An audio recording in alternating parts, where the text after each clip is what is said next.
네, 리포트 보신 대로 주요 7개국 G7 정상회의가 끝났습니다.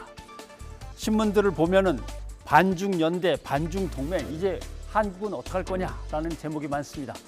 어떤 내용을 G7의 반중동맹, 반중연대를 보는 걸까 한번 살펴보겠습니다. 우선 공동성명에 이런 게 들어가 있습니다. 신장 위구르 지역, 홍콩 지역의 인권과 자유 자치를 보장하라라는 거고요. 그리고 대만은 이제 중국의 속국이 아니잖냐, 독립된 나라인데 평화롭게 지내라.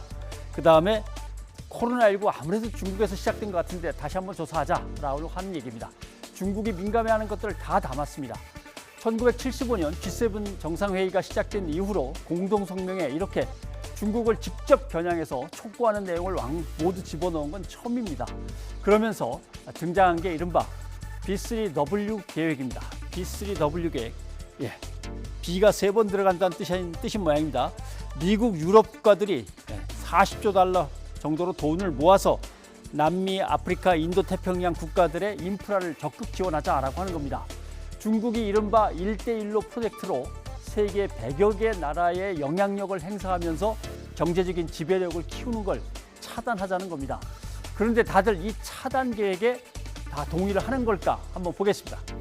미국 대통령, 개발도상국들을 이 중국에 빼앗길 수 없다. 언제나 미국 편인 캐나다 트루도 총리, 인권, 경제, 무역, 중국이 도전하고 있는데 여기에 협력해서 막아내야 된다, 이런 얘기입니다. 그런데 유럽 국가의 지도자들은 뉘앙스가 조금씩 다릅니다. 보시죠. 독일의 메르켈 총리, 아니 이게 가난한 나라를 돕자는 건데 왜 정치적인 얘기를 자꾸 하냐라고 하는 거고, 그 다음에 프랑스의 마크롱 대통령, G7이라고 하는 것은 중국에 적대하는 모임이 아니다. 중국과 함께 좋은 세상을 만들자는 거다, 이런 뜻입니다. 그 다음에 중국이 유럽으로 진출하는데 가장 협조적으로 잘 지원하고 있는 이탈리아의 드라기 총리, 인권 문제가 아니라면 코로나19나 기후변화 등에 중국과 협력할 필요가 있다라고 하는 겁니다. 자, 정리를 해보면 이렇게 됩니다. 미국은 중국을 경쟁자로 봅니다. 그런데 유럽은 중국을 경쟁적인 파트너로 봅니다. 그 다음에 B3W 계획을 미국이 내놨는데 본격적으로 이루어질지는 유럽 국가하고 서로 의견이 안 맞아서 잘 모르겠습니다. 아직 미지수입니다. 그리고 서방 선진국들도 물론 미국의 말을 꼭 따라가려는 건 아니지만 그렇다고 중국을 견제 안 하는 건 아닙니다. 경제하자는 뜻이 담겨 있습니다.